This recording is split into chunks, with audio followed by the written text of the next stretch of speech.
Chapter 1. Sir Walter Elliot.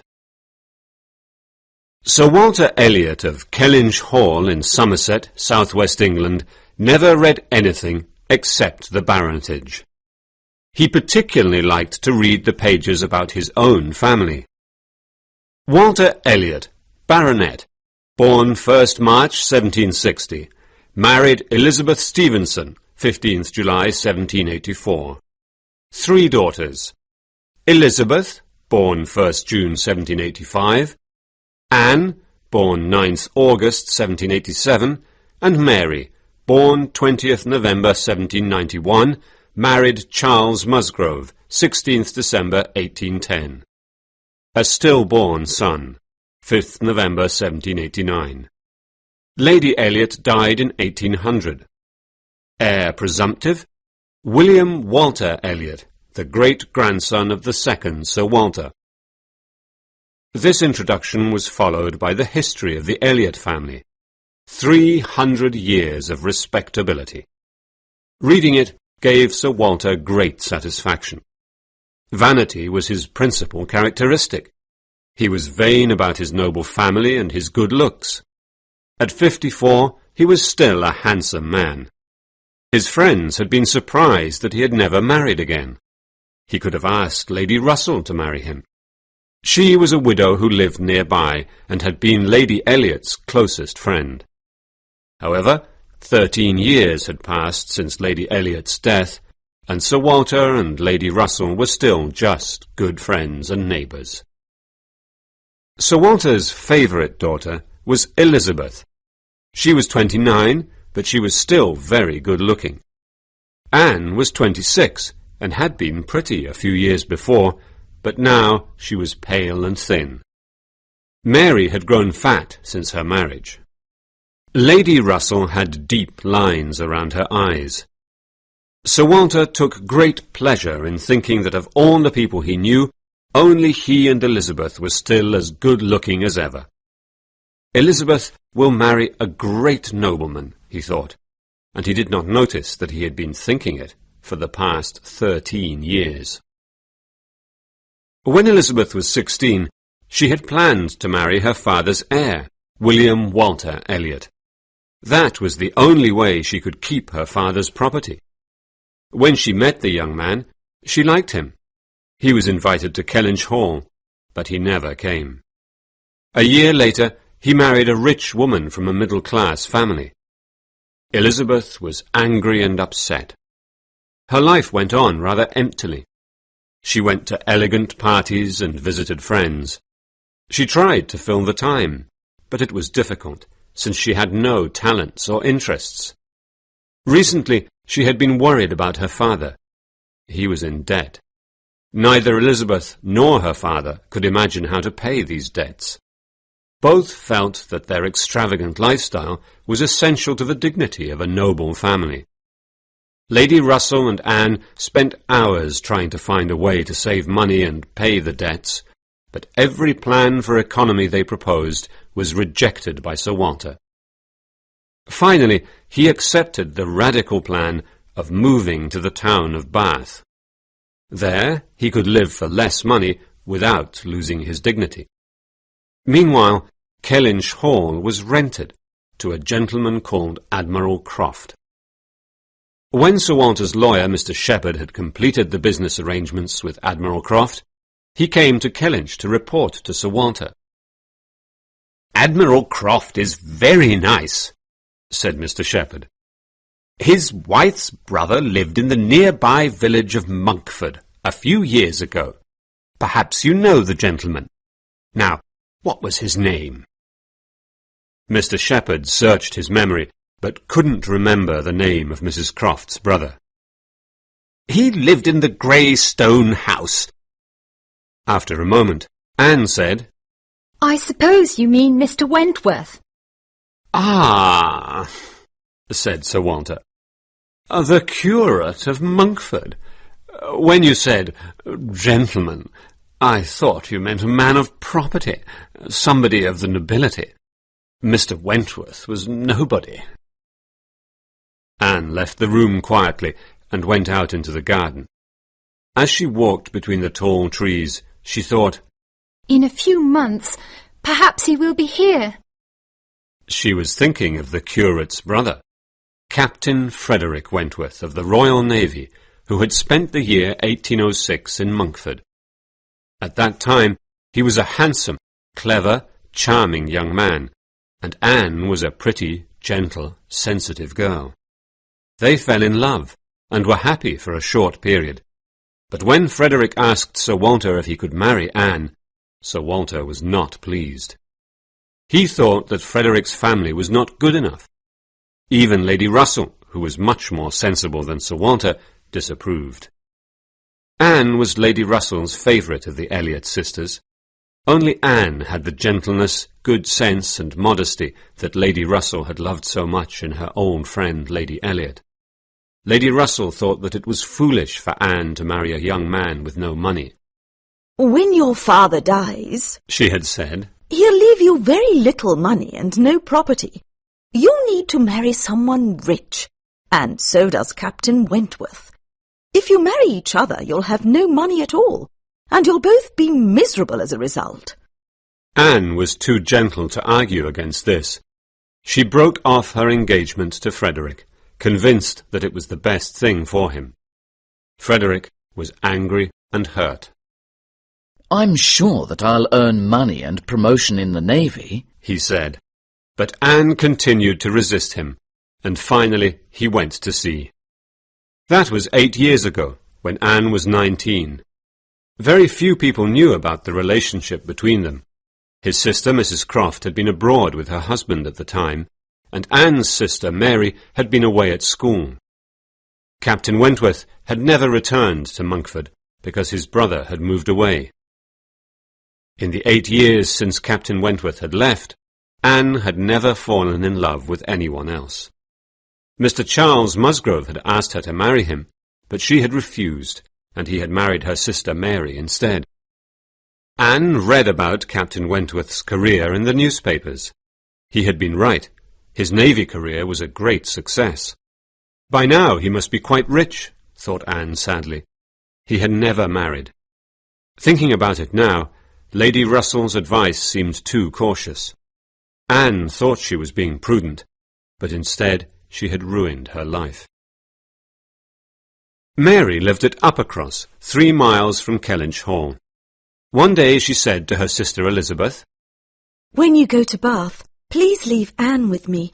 I'm not well, and I need Anne's help. All right. said Elizabeth. No one will miss her in Bath. Elizabeth's friend, Mrs. Clay, a young widow, was going to Bath with them.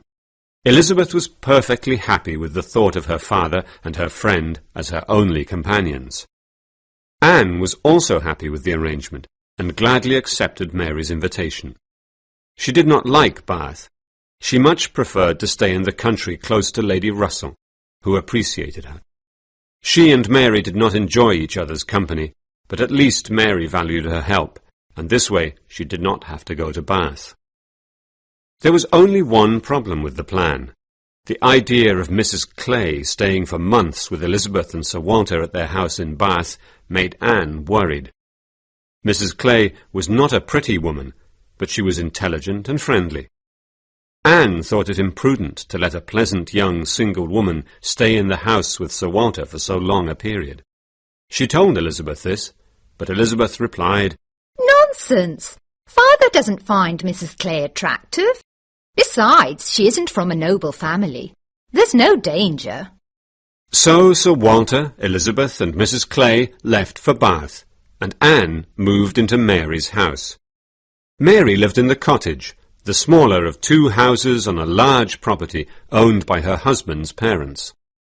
Mr. and Mrs. Musgrove Senior lived in the great house.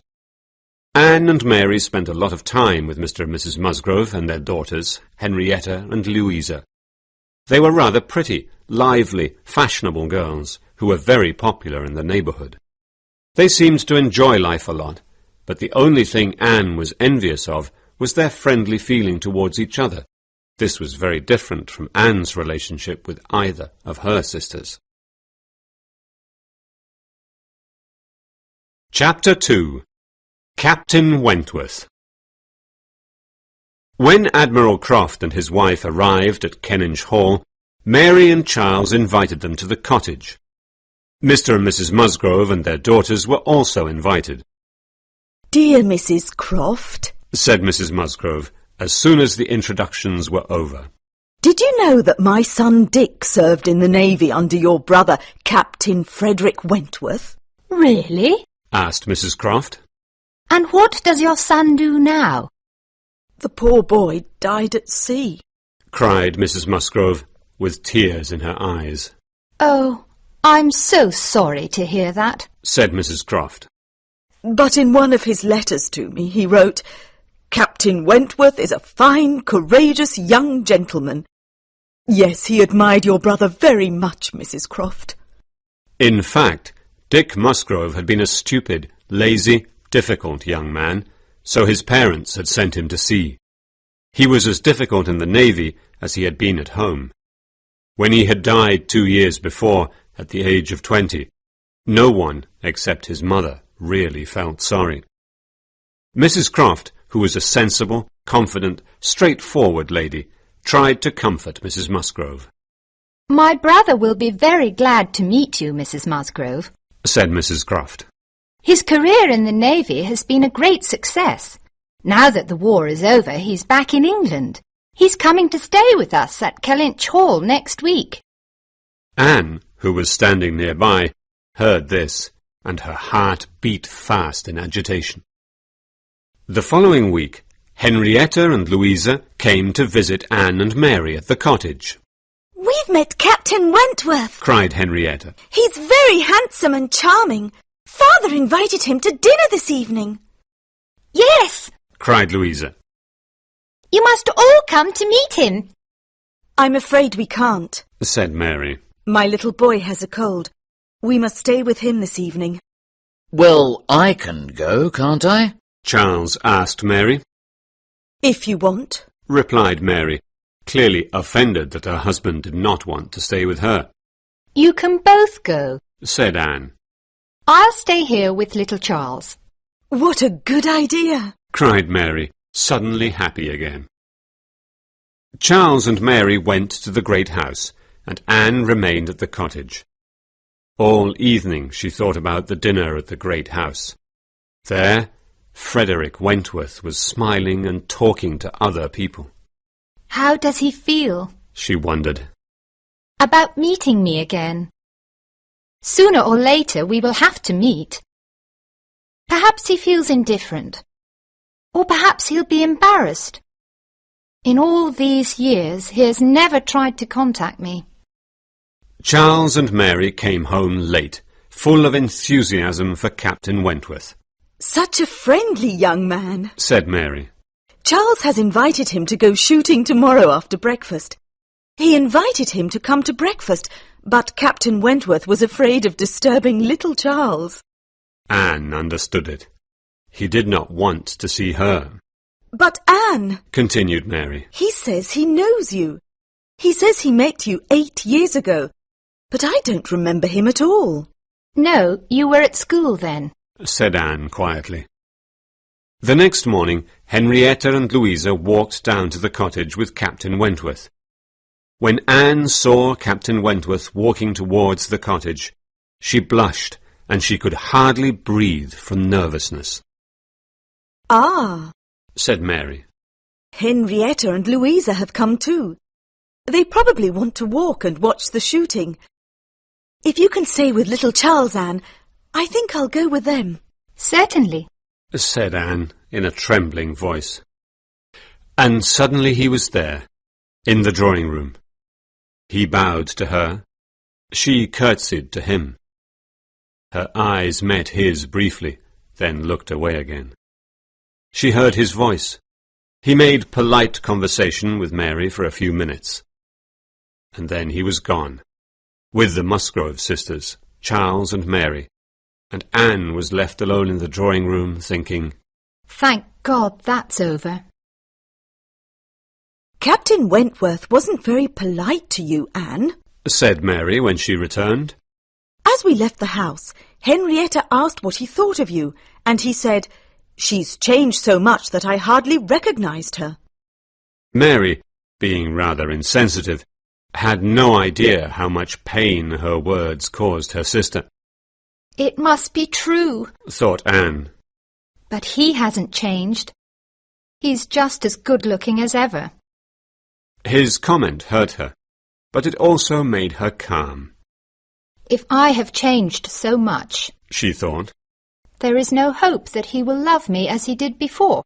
So be calm. She told herself. If you can be calm, you will be content. Surprised by Henrietta's question, Frederick Wentworth had told the truth, but he had not expected anyone to repeat his comment to Anne.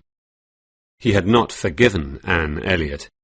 She had abandoned him, and in doing so she had shown weakness of character. She had allowed herself to be persuaded by others. He had loved her, and he had never felt that way again about any other woman. He had never met another woman he considered to be equal to her.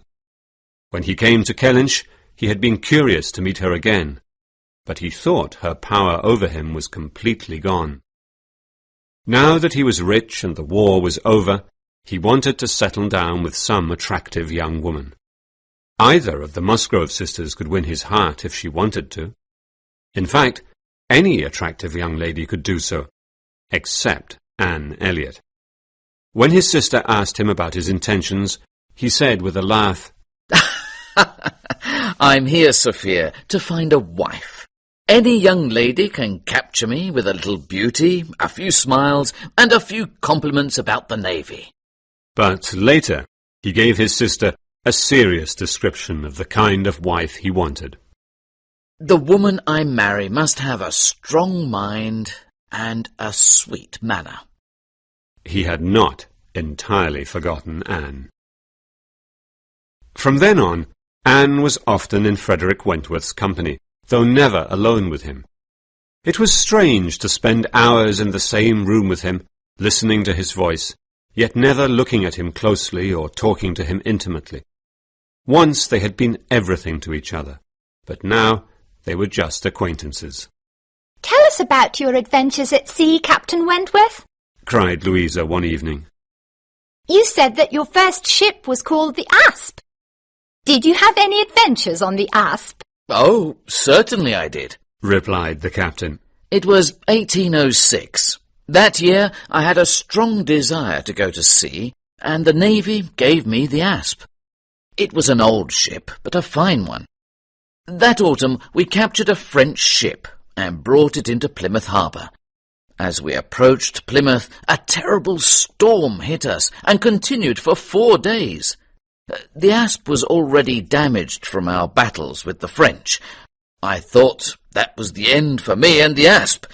I said to myself, we'll probably go down to the bottom of the sea together this time. But, as I said, she was a fine old ship, and we finally got to the port alive and well. Henrietta and Louisa cried out in pity and horror, while Anne silently shivered at the terrible thought of him going down to the bottom of the sea. Your next ship was the Laconia, wasn't it? Said Mrs. Musgrove. How lucky for us, sir. Frederick looked confused until Henrietta whispered to him. She's thinking of my brother Dick. Ah, Said Frederick. There was something in his face at that moment that suggested to Anne that his memories of Dick were not happy ones. No one else noticed that look. Only someone who knew him very well could have noticed it. He crossed the room, sat on the sofa beside Mrs. Musgrove, and spoke to her quietly and seriously about her son. Anne, meanwhile, sat on the other side of Mrs. Musgrove, thinking. We're on the same sofa. However, when he got up to leave, he bowed to Anne with cold politeness, like someone who hardly knew her, and said, good evening. Chapter 3. Henrietta or Louisa? The Musgroves were cousins of the Hayters of Winthrop. Winthrop was a large farm 2 miles from Upper Cross, and the Hayter family were, for the most part, plain, ignorant people. For this reason, Mary was very unhappy that they were connected to the Musgrove family. She spoke to them as little as possible, and never went to Winthrop. Charles Hayter, the eldest son, was better educated and more gentlemanly than his father and his brothers. He was a curate, and over the past year or so, he and Henrietta had seemed to be in love with each other. He was away on business at the time Captain Wentworth came to Kellynch. When he returned, after 2 weeks, he found that everything had changed. Henrietta did not look at him with loving eyes any more, or listen attentively when he spoke. Both she and Louisa gave all their attention to Captain Wentworth. Everyone at Uppercross seemed to be charmed by the captain, but Charles Hayter did not find him charming at all. One evening, when they were alone in their room, Mary said to her husband Charles, Captain Wentworth seems to like your sisters very much. He spends a lot of time with them. Do you think he'll marry one of them? Maybe, said Charles. I think perhaps he'll marry Louisa. Well, Louisa is the livelier of the two, but Henrietta is prettier, said Mary. True, her husband replied. But I think Henrietta is already in love with her cousin, Charles Hayter. Oh dear, I hope not, cried Mary. That Hayter family is so common. We really don't want to be any more closely connected to them than we already are. But Charles is in a good position, said her husband. He's the eldest son, so he will inherit Winthrop. And he's a curate. He'll probably become curate of the church of Uppercross when the old vicar retires. Well, I hope that Henrietta will marry Captain Wentworth instead, said Mary. He's a fine young man, and I hear that he made £25,000 during the war. That's a splendid fortune. The next day, Louisa, Henrietta, Captain Wentworth, Mary, Charles and Anne went for a long walk together. Mary got tired very early in the walk and began to complain. They climbed a hill to see the view. There, below them, was Winthrop, without beauty and without dignity. I had no idea that we were walking towards Winthrop, cried Mary. Let's go back now. I'm tired. Henrietta had known the direction of their walk. In fact, she and Louisa had chosen to walk towards Winthrop in the hope of seeing their cousin, Charles Hayter. He had not been to visit them at Uppercross for days, and Henrietta had begun to feel sorry about paying so much attention to Captain Wentworth and so little attention to her cousin. She looked down at Winthrop sadly, and, not seeing her cousin, she replied to Mary, All right, and turned to walk back to Uppercross. No! cried Charles and Louisa. Louisa whispered something in her sister's ear. Then Charles said, Henrietta and I shall go down and say hello to the Hayters. You can wait for us here. We won't be long. Captain Wentworth and Louisa went for a walk. Anne found a place for Mary to sit down and rest, but Mary refused and went off to find herself a more comfortable seat. Anne was very tired too, so she sat down and waited quietly for the others to return. After a while, she heard Louisa's voice on the other side of the hedge. And so I made Henrietta go. I knew that she wanted to go to Winthrop to see her cousin, but she's so weak. She always lets herself be persuaded by other people. When Mary said we should go home, she agreed, even though she wanted to see her cousin. I never let myself be persuaded by other people. Once I have decided what I want to do, no one can persuade me to do something else. Then Frederick spoke. She's very fortunate to have you to help her, he said. If your sister and Mr. Hayter are in love, they must be strong. They can't let other people influence them. Your sister's very nice, but I see now that you have the stronger character. Anne sat very still, afraid of being seen by the two people on the other side of the hedge. Well, I never let Mary tell me what to do, Louisa replied. She's so proud and snobbish. I wish Anne was Charles's wife instead. Do you know that Charles wanted to marry Anne? After a moment's pause, Frederick said, Did she refuse him? Yes. Mother and Father think that her friend Lady Russell persuaded her to refuse. She thought that Charles wasn't good enough for Anne because he doesn't read poetry. Their voices became quieter as they walked further away. Anne sat still, hardly breathing. Now she knew what Captain Wentworth thought of her. Everything he had said about strength of character and weakness, about allowing yourself to be persuaded by others, made that perfectly clear. He had also shown a curiosity about her, which made her heart beat fast. Charles and Henrietta returned from Winthrop, bringing Charles Hayter with them. Henrietta and her cousin looked very happy. Clearly, their misunderstanding was over. They began the long walk home. Louisa and Captain Wentworth walked in front, Henrietta and her cousin behind them, and Charles Musgrove was at the back with Anne and Mary. Just then, Mr. and Mrs. Croft drove up in their carriage. Does anyone want a lift to Uppercross? Asked Mrs. Croft. I'm afraid we only have space for one person. Everyone refused.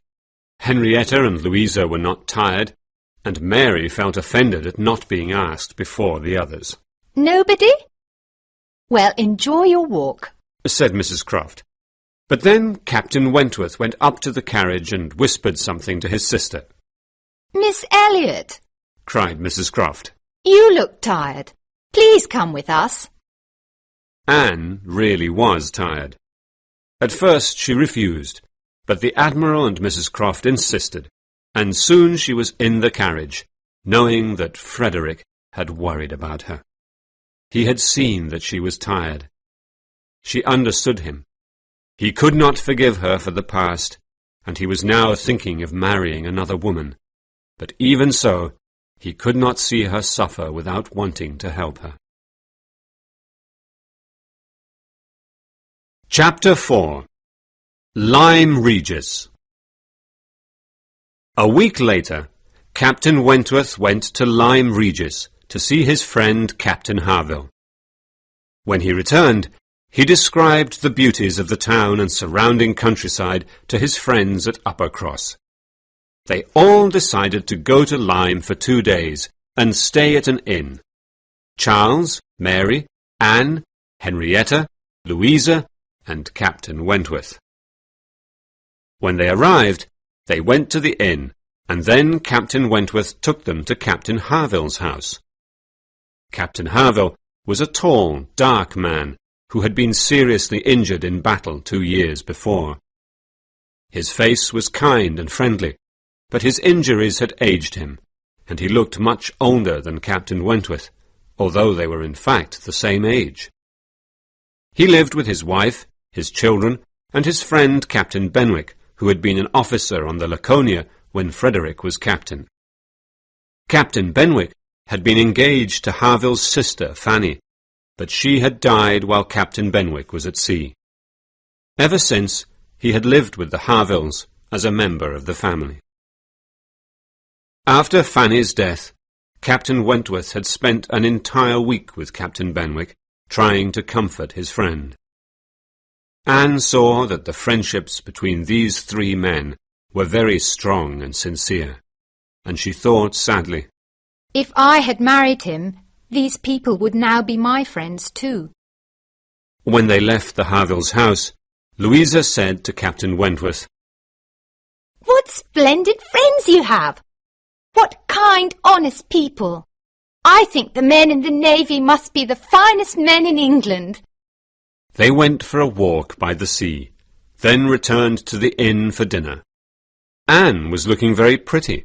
The cold wind had made her cheeks pink and her eyes shine. As they entered the inn, A gentleman dressed in black was going out. He looked at Anne with great admiration, and then stepped to the side politely to let her pass. He was not a handsome man, but Anne thought that his face was that of a pleasant, sensible man. Captain Wentworth noticed the gentleman looking at Anne, and asked the waiter who he was. "That's Mr. William Walter Elliot, sir," the man replied. "He has just left us to return to London." What a coincidence! Said Mary. My father's heir was here, in the same inn. The next morning they went for a walk by the sea. It was too windy for the ladies to walk on the top of the sea wall, so they went down the steps to a path more protected from the wind. Mary, Anne and Henrietta went down the steps slowly and carefully.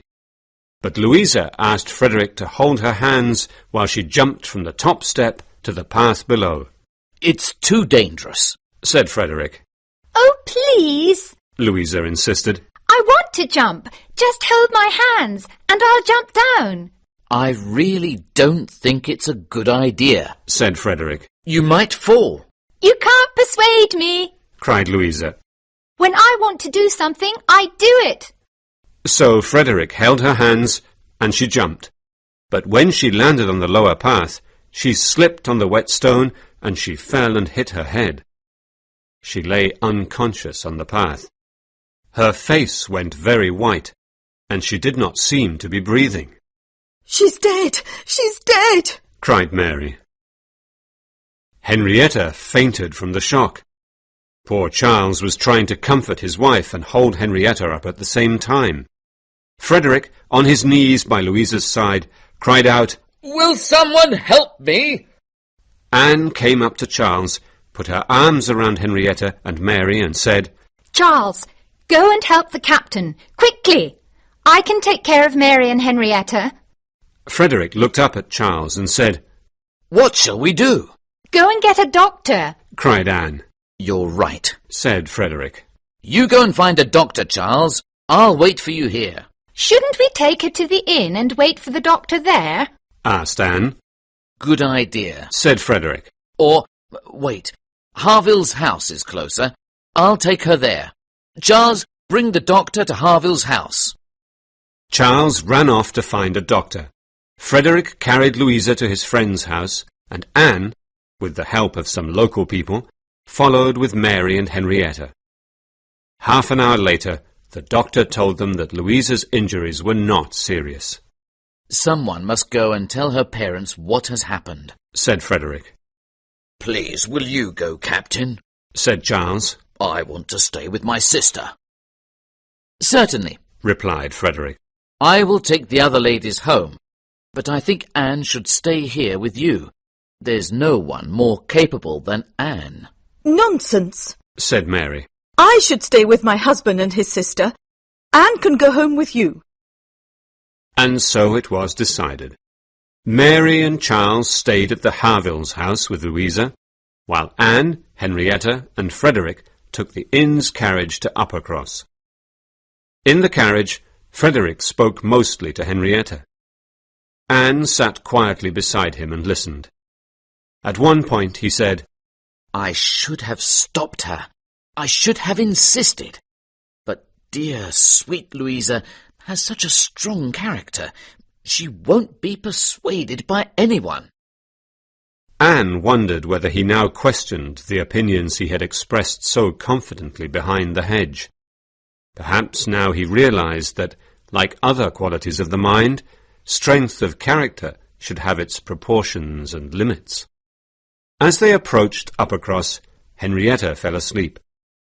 Frederick then said to Anne in a low voice, "I've been thinking about what we should do when we get there. I think it will upset Henrietta too much to be present when I tell her parents.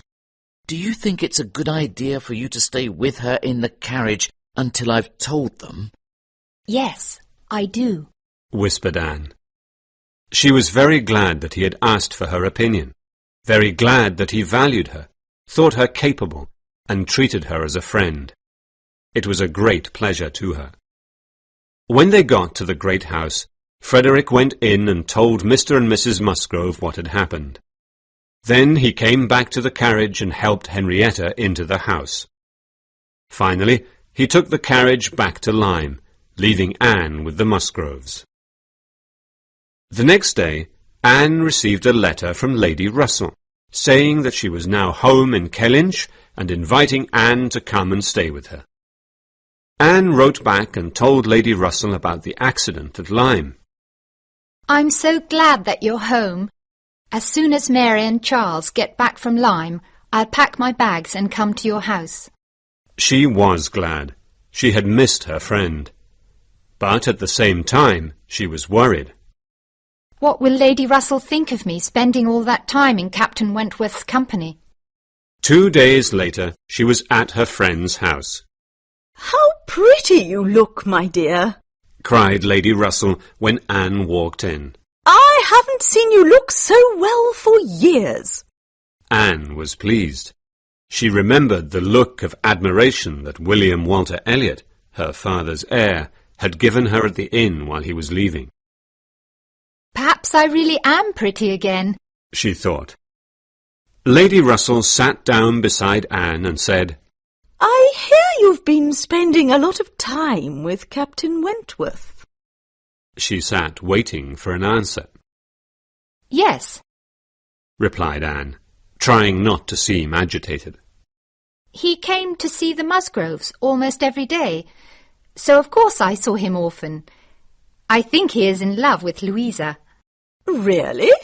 Said Lady Russell, and she thought with angry pleasure, How can a man who once appreciated the value of Anne Elliot, now 8 years later, possibly be charmed by Louisa Musgrove? Well, Lady Russell continued, Admiral and Mrs. Croft have gone to visit friends in the north, so he probably won't come back to this neighbourhood. I think Mrs. Croft said he was going to stay with his brother in Shropshire. Oh, said Anne. Chapter 5. Bath. Anne stayed at Lady Russell's house in Kellynch for a month. Then they both went to Bath. Lady Russell had rented a house for herself there. Anne wished she could stay with her friend, but she had to stay at her father's house with Elizabeth and Mrs. Clay. When they arrived, Sir Walter, Elizabeth and Mrs. Clay seemed to be in good spirits, and welcomed Anne more warmly than she had expected. Elizabeth told them that William Walter Elliot had been visiting them often over the past 2 weeks. He was in Bath, staying with his friend Colonel Wallis and his wife and new baby. It's surprising that he visits you so often, said Lady Russell. I've never liked the man because he showed no respect for the family. He never came to see you while his wife was alive. I suppose now that she is dead, he is beginning to value his family. Anne was slightly confused. When she had seen him in Lyme, she had thought that Mr. Elliot seemed a sensible man. Why, Anne asked herself, is he so interested in making friends with the family now, after all these years? She thought perhaps it was for Elizabeth. Certainly, Elizabeth herself and Mrs. Clay thought so. That evening, Mr. William Walter Elliot came to visit. When he saw Anne, his face showed surprise and pleasure. My dear cousin, he said, I saw you just a few weeks ago at Lyme, but I had no idea that it was you. He sat between Anne and Lady Russell. His manners were very pleasant. He asked Anne why she had been in Lyme, and when she mentioned the accident he was interested and sympathetic. He wanted to know every detail. Then he spoke to Lady Russell about the years in which there had been no communication between himself and Sir Walter. It was all a misunderstanding, he said. I thought I had offended him, that he didn't want to see me any more, but now I realize that was a mistake. I'm so sorry that I missed all those years of his company. After he left, Lady Russell cried, What a nice man! Is this really the same Mr. Elliot? I used to dislike him, but now he seems completely admirable. He's intelligent, sophisticated, polite and friendly. He has the right opinions and strong family feelings. Anne went to bed that night with a smile on her face. Her first evening in Bath had been surprisingly pleasant. The only thing that disturbed Anne's first few days in Bath was her fear that her father was falling in love with Mrs. Clay. When Mrs. Clay was in the room with him, he talked to her a lot, and when she was out of the room, he referred to her often. Mrs. Clay thinks this, and Mrs. Clay says that. One evening, when Mr. William Walter Elliot and Lady Russell were visiting them, Sir Walter and Elizabeth spoke with great enthusiasm about Sir Walter's cousin, Lady Dalrymple. "She has come to Bath and has rented a beautiful house in Laura Place, which is, of course, the best street in town," said Sir Walter. "Since we are cousins, I called on her immediately, and she invited us to tea." Yes, said Elizabeth. she's a really charming lady, and her carriage is the most splendid one in Bath. Anne was embarrassed. She had never seen her father and sister in contact with nobility before, and she felt ashamed of them. Usually she considered them too proud, too conscious of their own position in society, and snobbish towards anyone they considered inferior. But now, for the first time, she wished they had more pride. She wished they did not show so openly how important it was to them for Lady Dalrymple to recognize them and treat them as equals. Lady Dalrymple was pleasant enough, but she was nothing special. She was not intelligent or cultured. Certainly she smiled at everyone, but the only reason Elizabeth called her charming was because she was a wealthy aristocrat. Mr. Elliot turned to Anne and said in a low voice, "I'm so glad that Sir Walter has found good company in Bath." Anne smiled and replied, My idea of good company, Mr. Elliot, is the company of clever, well-educated people who can make interesting conversation. "You're mistaken," he said gently. "That is not good company. That is the best. To be good company, you need only to be from a respectable family and have nice manners." Well, said Anne. I'm proud of my family, and I don't like to see them trying so hard to be friendly with Lady Dalrymple simply because she's an aristocrat. "We agree on one thing at least," replied Mr. Elliot. "I too am proud of my family, and I would rather see Sir Walter being friendly with Lady Dalrymple than with others who are below him." He glanced at Mrs. Clay. Although Anne was sure that Mr. Elliot's pride was different from hers, she was glad that he did not like Mrs. Clay. The following week, they were all invited to Lady Dalrymple's house. Anne said that she could not go, because she had already made plans to visit a friend of hers, Mrs. Smith. They had been at school together years ago, but now Mrs. Smith was a poor widow. Her husband, Mr. Smith, had been wealthy, but had lost all his money. Now Mrs. Smith had very little money to live on, and she was in bad health. Sir Walter thought that Anne was foolish to waste her time with such a person.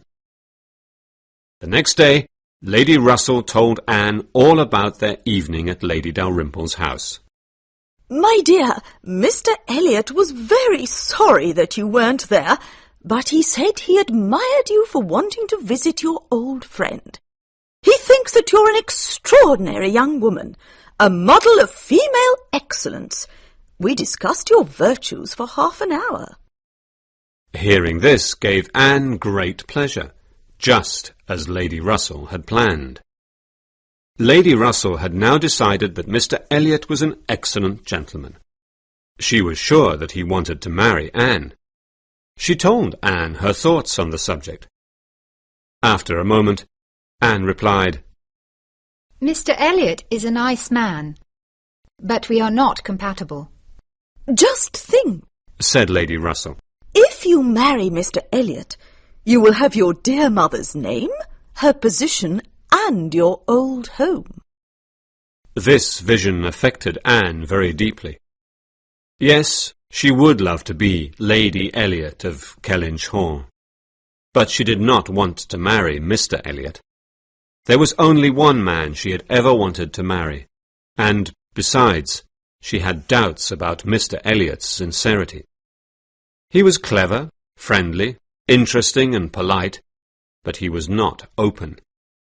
He had suggested to her that he disliked Mrs. Clay, yet he was just as charming to Mrs. Clay as to everyone else. He never expressed anger or pleasure at the good or evil of others. She preferred people who occasionally made mistakes, but were warm-hearted and sincere.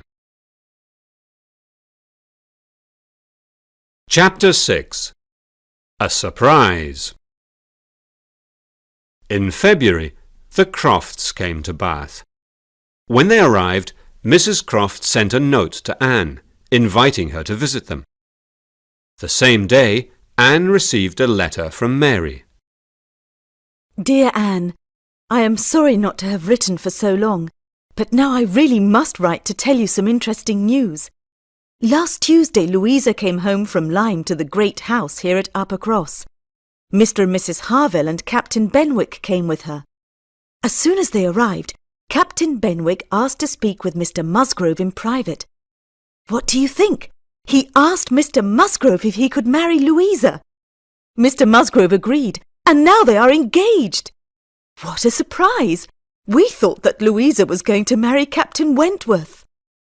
When she read this, Anne's heart beat fast, and she blushed at the thought that Captain Wentworth was now free. She was full of joy. She left the house with the idea of going to visit the Crofts, but on the way she met Admiral Croft.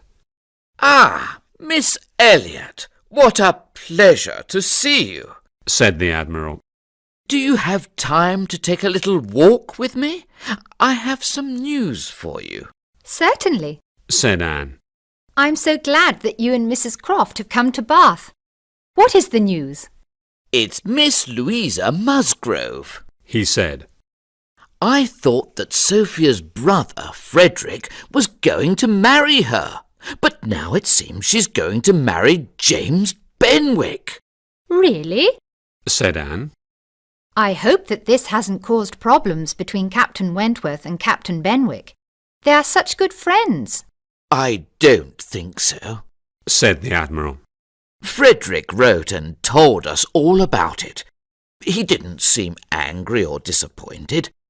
Perhaps we were all mistaken in thinking he was in love with her. After her accident, you know, we thought he would stay in Lyme until she was better. But after 2 weeks, he went off to stay with his brother in Shropshire. If he was thinking of marrying her, he'll have to start all over again with somebody else. I think we should invite him to stay with us in Bath.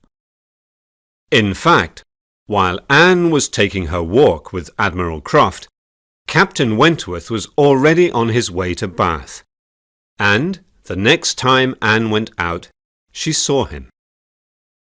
She was walking with Mr. Elliot, Elizabeth, and Mrs. Clay, when suddenly she saw Captain Wentworth walking towards them with some of his navy friends and their wives. She felt confused, lost and embarrassed about her own feelings, which were somewhere between delight and misery.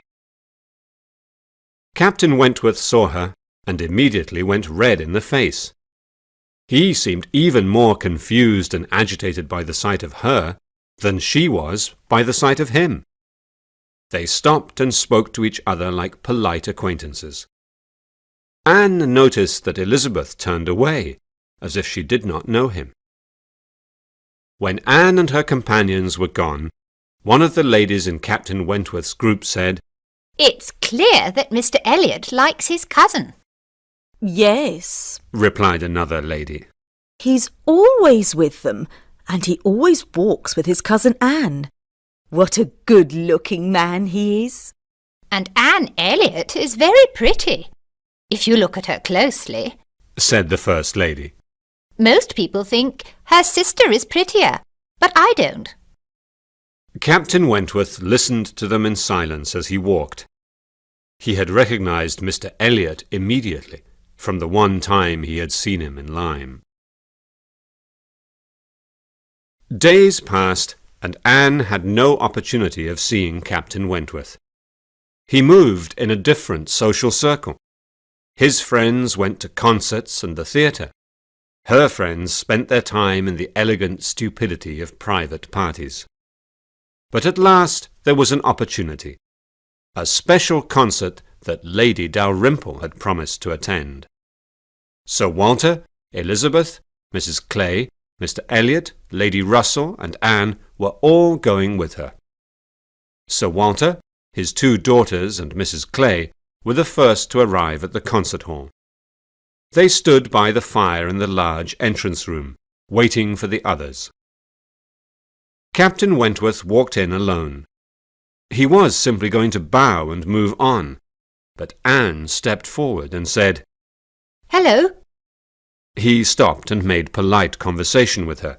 Sir Walter made a slight bow to Captain Wentworth, and Elizabeth curtsied. Captain Wentworth bowed to them. When they had discussed the weather, Bath, and the concert, there was a pause in the conversation. Then Captain Wentworth said, Have you heard? Louisa's accident in Lyme did produce one good result. She's engaged to be married to Benwick. Yes, I heard. said Anne. I hope they will be very happy, said the captain. They have no difficulties at home. Mr. and Mrs. Musgrove are behaving very honourably and kindly. They don't oppose the marriage, even though Louisa could have found a richer man. He stopped speaking suddenly when he noticed that Anne was blushing and looking at the ground. Then he realized that his words might seem to refer to their own past. I was surprised by their engagement, he continued, a little nervously. They are so different. Louisa is a very sweet, friendly girl, and she's not stupid.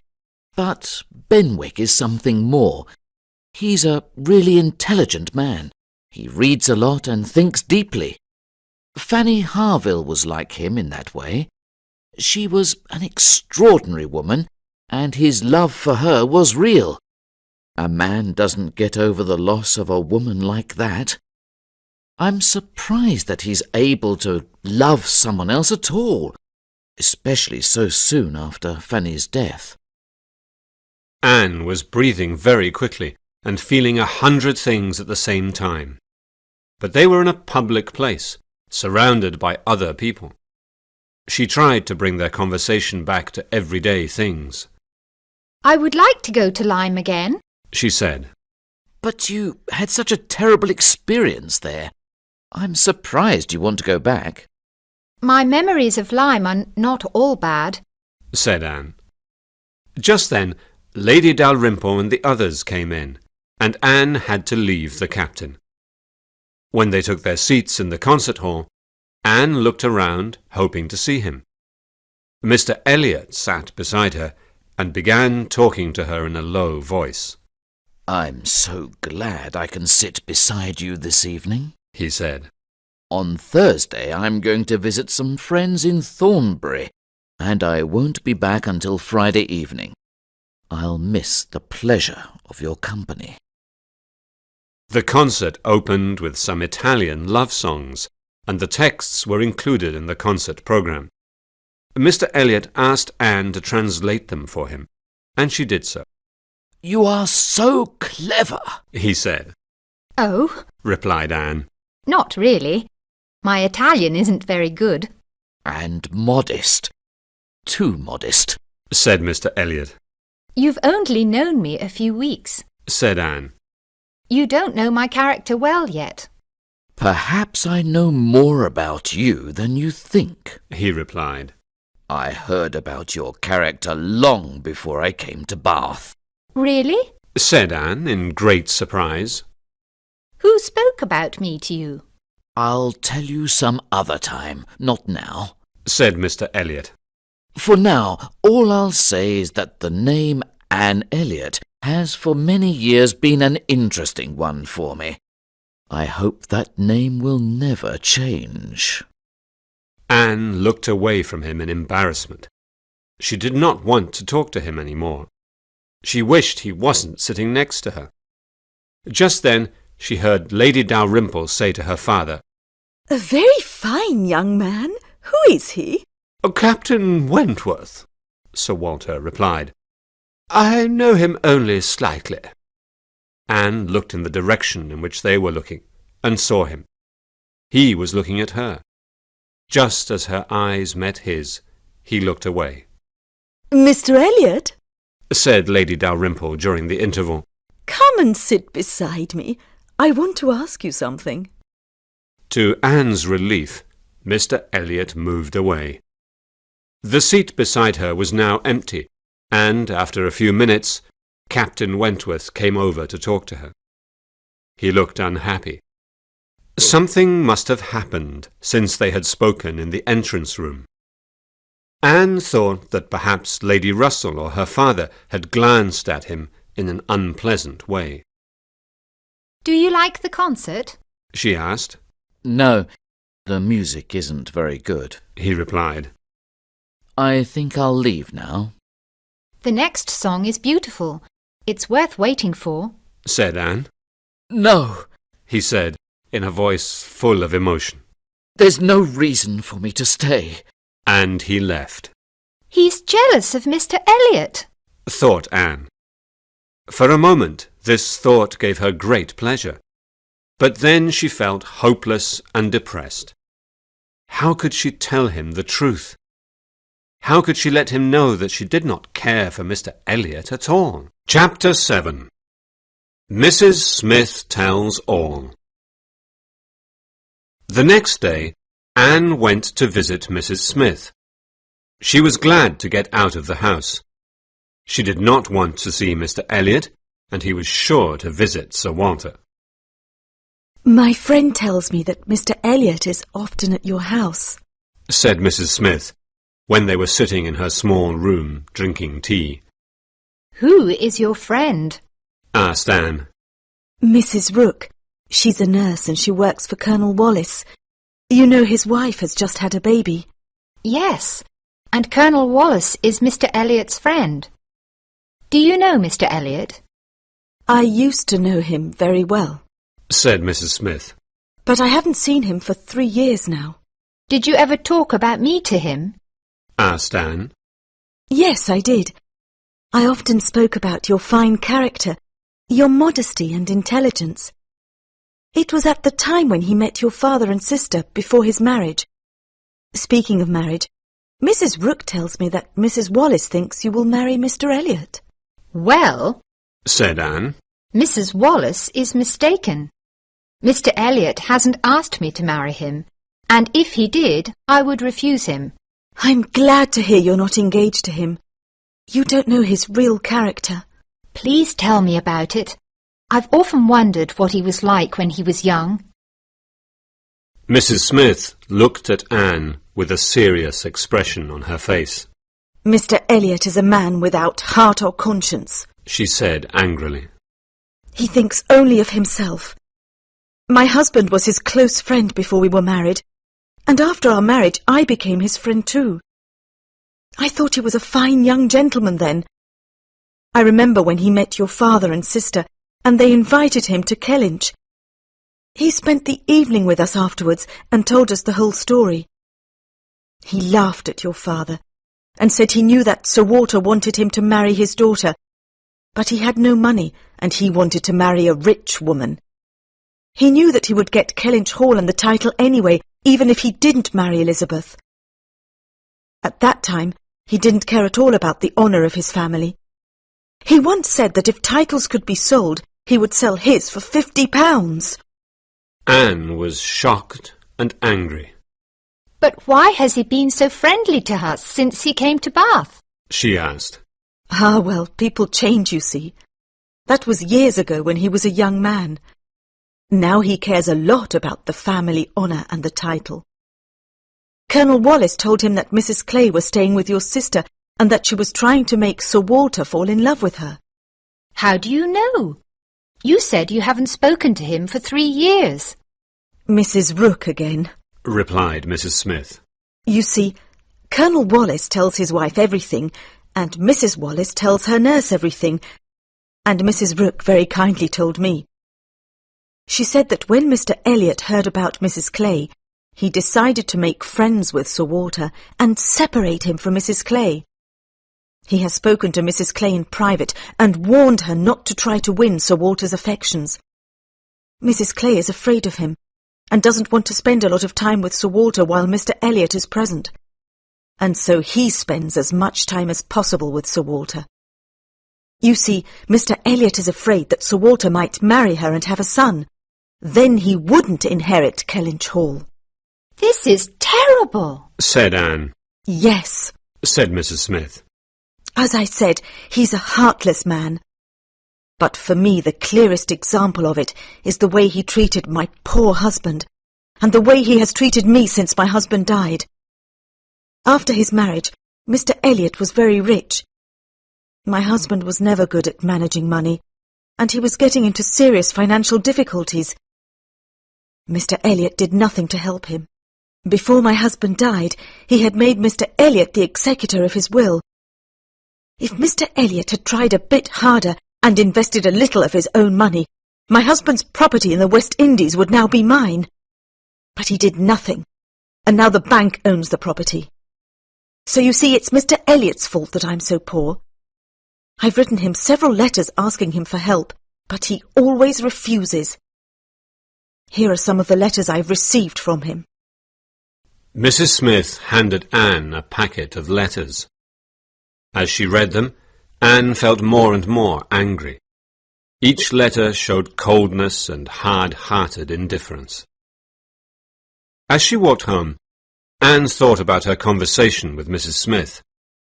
She wanted to tell her family immediately, but she knew that they would not listen to her. She decided that she would tell Lady Russell and ask her advice. The idea of Mr. Elliot's interest in her now filled her with disgust. At least he was going to be away at Thornbury for 2 days, and she would not have to talk to him. She shivered at the thought that Lady Russell might have persuaded her to marry him. Then she would have discovered his true character when it was too late. When she got home, she found Charles and Mary there.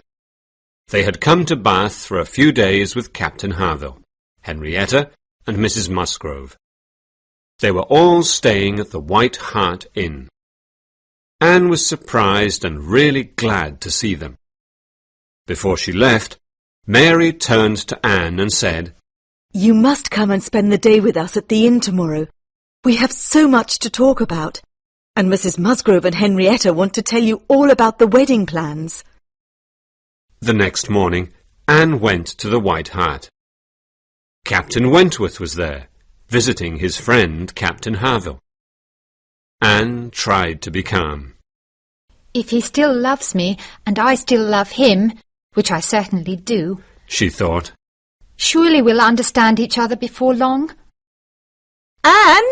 cried Mary, who was standing by the window. Come and look! There's Mrs. Clay and Mr. Elliot. It can't be, said Anne, going to the window.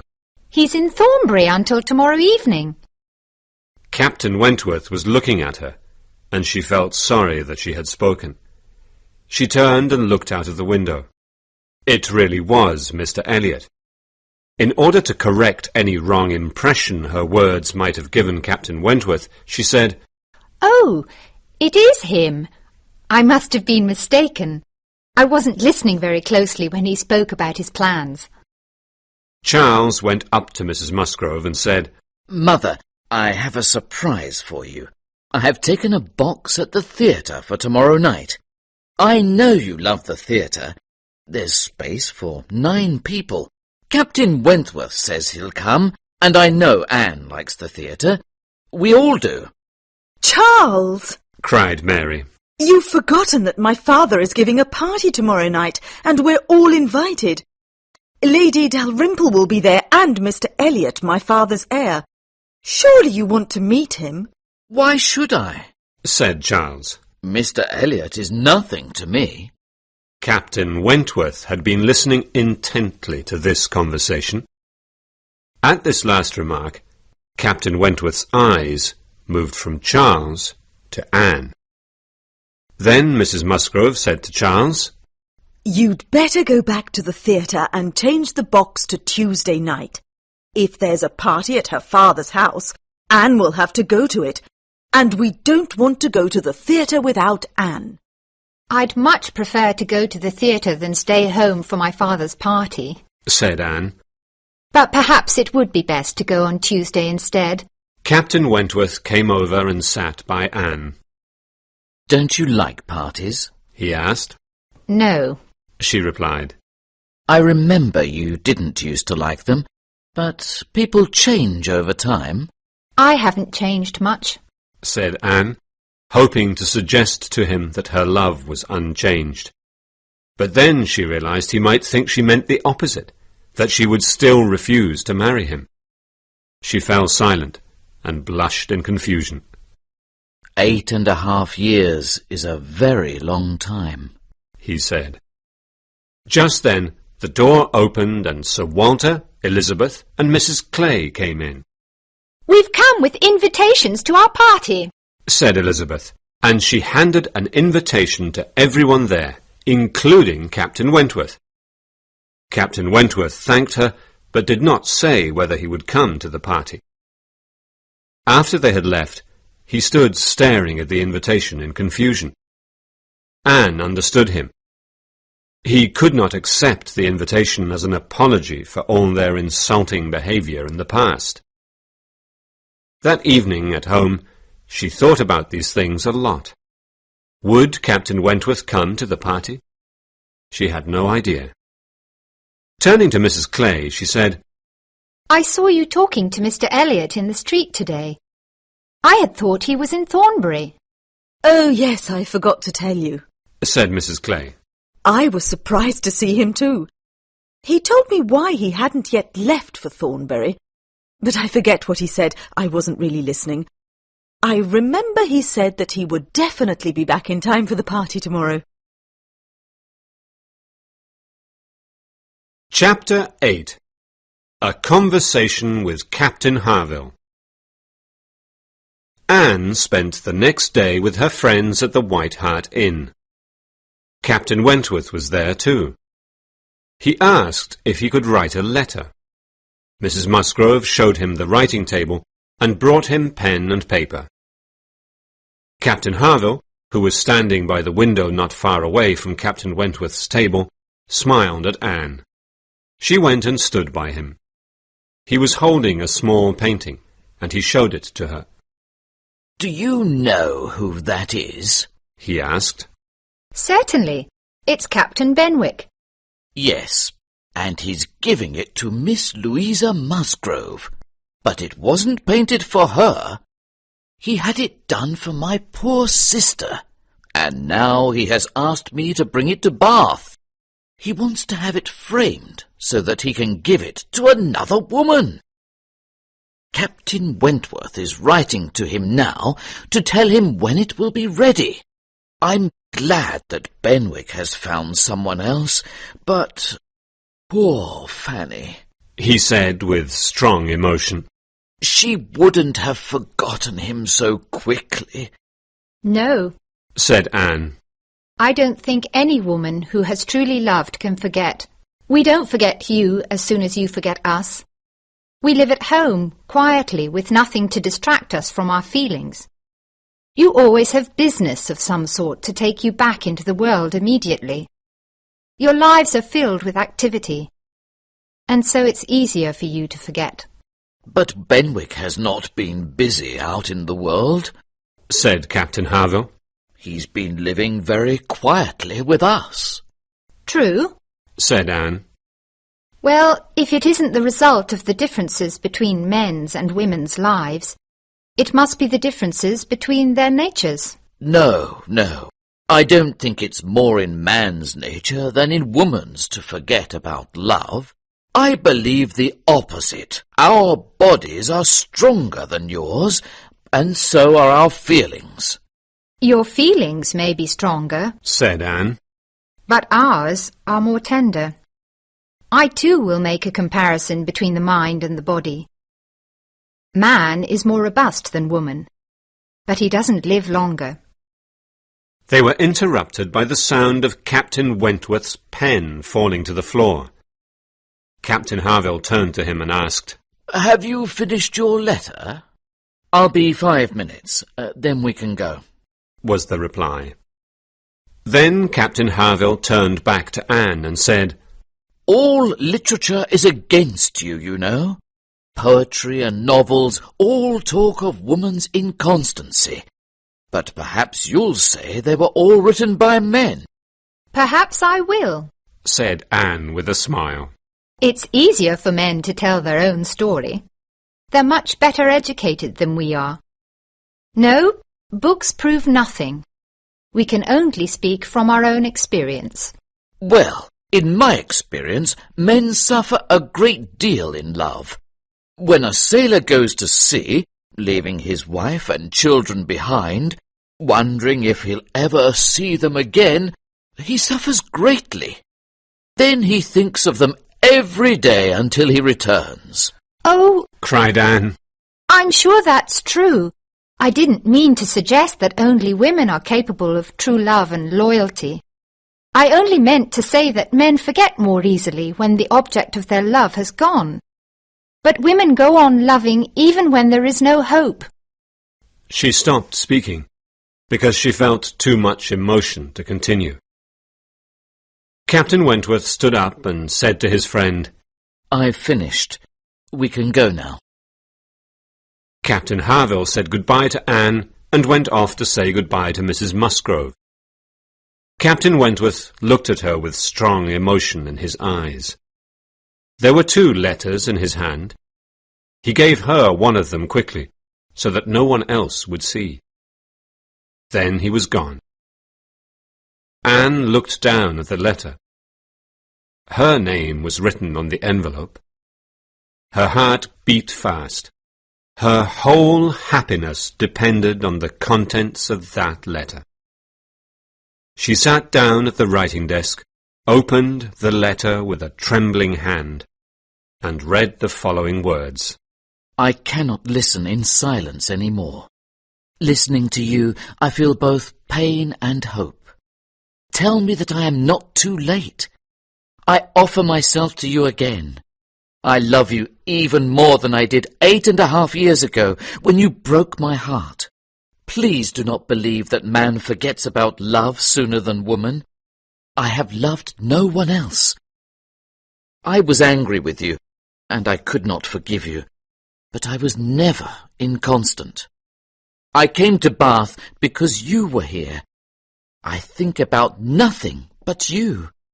Have you not noticed? Do you not see that I love you? I did not tell you my feelings earlier because I was afraid you did not love me any more. Please believe that I have always loved you, and I always will. I have to go now, but I will come back as soon as possible. A word, a look from you will be enough to tell me whether I enter your father's house this evening or never. Frederick Wentworth. Anne put the letter down with tears in her eyes. She had to get out of this room, out of the inn, and away from other people. She went to Mrs. Musgrove and said, I'm afraid I must go home now. Are you ill? You look very pale. Then Charles came up to Mrs. Musgrove and said he had to go out. I have an appointment. It won't take long. I'll be back in half an hour. All right. Said Mrs. Musgrove. But, Charles, will you please take Anne home first? She's feeling ill. Certainly, said Charles, and they left. Chapter 9. Union Street. Anne could not feel angry with Charles or Mrs. Musgrove. They were both so kind. But she felt frustrated. She wanted to be alone. She wanted, above all, to find Captain Wentworth and talk to him. When they were walking up Union Street, Captain Wentworth saw them and crossed the street to walk with them. He looked at Anne nervously. She blushed and looked at him with an expression she hoped would show her true feelings. "Ah, Captain Wentworth," said Charles. "are you going towards Anne's house? She's not feeling well and must go home. I have an appointment in 5 minutes. Could you please walk her home?" "Of course," said Captain Wentworth. Charles said goodbye and left them. Anne and Frederick walked on together slowly. They were surrounded by people on the busy street, but they did not notice them. Soon they had expressed again all those feelings of love which 8.5 years earlier had made their future seem so secure. Now they were older, wiser, and stronger than they had been then, and their love was based on a fuller knowledge of each other's character. "I never loved Louisa Musgrove," he said. "I tried to like her, and was thinking of marrying her, because I wanted to marry. I wanted to have children and a home, and I was too angry and proud to ask you again. I had thought for years that you were too weak, too easily persuaded by other people. But in Lyme I saw the dangers of the opposite, a character that would not be persuaded at all. I began to realize your true excellence when Louisa had her accident. You were so strong, so capable, so fine. I realized then that your character is the perfect balance of strength and gentleness. But by that point, people thought that Louisa and I would get married. Perhaps even she thought so. I felt that the only honourable thing to do would be to marry her if she wanted me. In the hope that she would forget me, I went to stay with my brother in Shropshire, feeling lost and depressed. Then Harville wrote to me and told me that Louisa was engaged to Benwick. I came immediately to Bath to find you, but then I saw you with Mr. Elliot. Everyone in Bath was sure that you would marry him, and I was afraid that Lady Russell would persuade you to do so." They had reached her house. They said goodbye, and Anne ran up to her room, feeling happier than she had ever felt before. The evening came and the guests arrived. Anne's happiness made her cheeks pink and her eyes bright. She looked lovely as she moved through the rooms talking to the guests. Lady Dalrymple and Mr. Elliot were there, but she did not care. No one could affect her happiness. She did not mind the snobbish, irritating things her father and Elizabeth said. She did not mind Mrs. Clay standing by her father's side. She talked to Mrs. Musgrove and the Crofts and Captain Harville. She tried to talk to Lady Russell, but found it impossible. Sometimes Captain Wentworth came and talked to her. Sometimes she saw him across the room talking to someone else, but looking at her. At one point, they stood side by side, pretending to admire the plants. "I've been thinking about the past," said Anne, "and trying to decide if I was right or wrong to follow my friend's advice. I think I was right. I don't mean that I think her advice was good. She was too prudent, and I would never give such advice to a young person now. But I think I was right to do as she advised. She said that if we married, we would be poor, and we would both be miserable. If I had married you then, I would have felt guilty. I would have felt that I was the cause of any financial worries you might have in the years ahead. Now I have nothing to feel guilty about. I hope one day you will be able to forgive Lady Russell and to like her more than you do now. Captain Wentworth looked across the room at Lady Russell.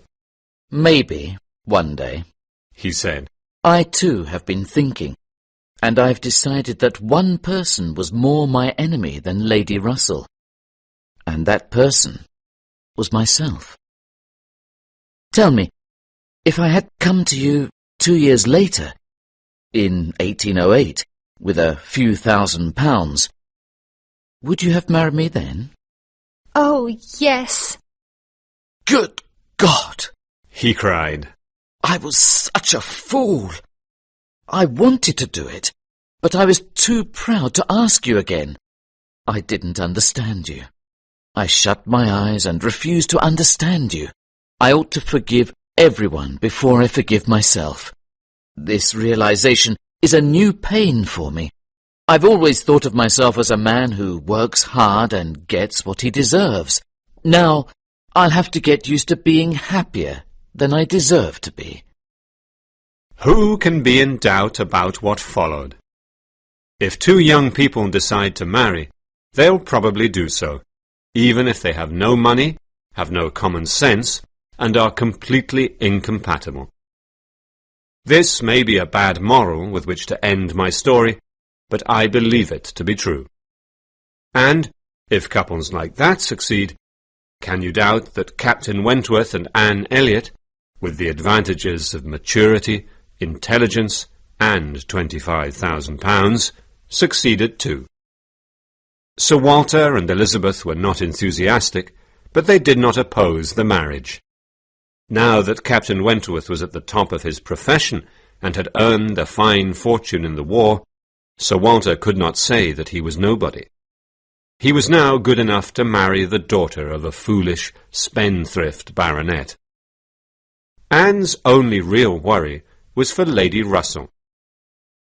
She had told her friend everything that Mrs. Smith had told her about Mr. Elliot's true character. Anne knew that Lady Russell must be suffering from the knowledge that she had been wrong about both Mr. Elliot and Captain Wentworth. She had mistaken manners for character in both cases. Anne, though so much younger than Lady Russell, was a much better judge of character. But Lady Russell was a good woman, and her greatest concern was Anne's happiness. Very soon she began to feel affection for the man who had made Anne happy. Mary was very pleased about the marriage.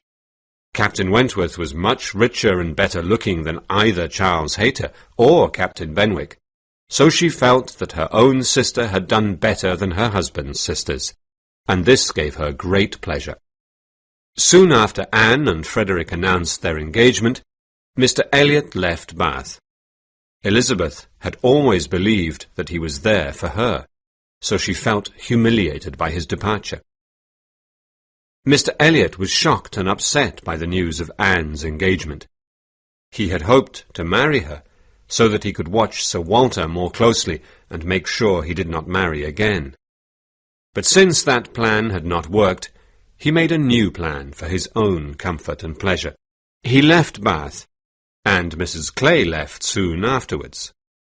She moved into a house in London, and Mr. Elliot paid the rent.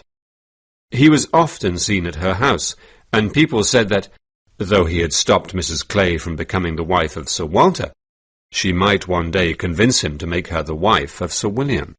When Frederick heard Mrs. Smith's story, and how she had helped Anne to understand what kind of man Mr. Elliot really was, he felt very friendly and grateful towards her. He became as good a friend to her as Anne was. She was their first guest when they were settled in their new home. Frederick wrote letters to the West Indies and worked hard to help Mrs. Smith to get her West Indian property back, so that Mrs. Smith finally had enough money to live a quiet, contented life. Anne and Frederick were very happy together. Anne's only worry was that a future war might take him away from her.